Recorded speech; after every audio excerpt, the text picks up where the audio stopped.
आप लोगों के साथ हो। प्रभु के नाम में हमारा कल्याण है। उसी ने स्वर्ग और पृथ्वी को बनाया है। हम प्रार्थना करें। हे सर्वशक्तिमान पिता, इस क्रिसमस की अवधि में तो हमें कुंवारी मरियम से जन्मे तेरे पुत्र यीशु ख्रिस्त के रहस्य पर मनन ध्यान करने के लिए आमंत्रित करता है।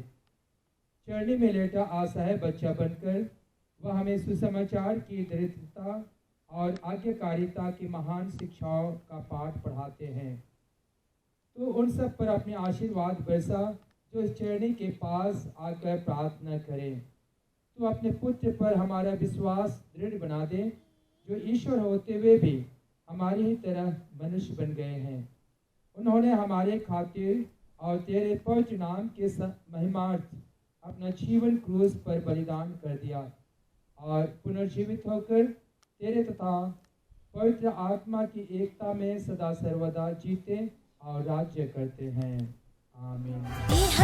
मधुर पिला जल्दी से